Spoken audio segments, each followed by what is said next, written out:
Hello guys, good morning. So, ito na yung eroplano ng PAL na dumating. So, nandito kami ngayon sa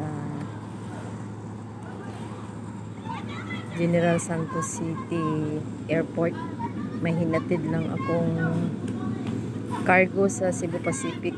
So, una-una pa lang ang PAL na eroplano ang dumating.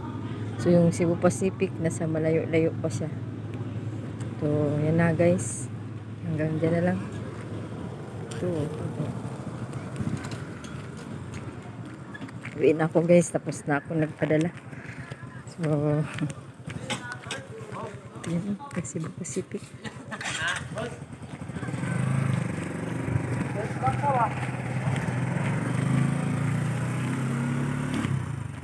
Cebu Pacific Cargo. Ito ang kanilang warehouse.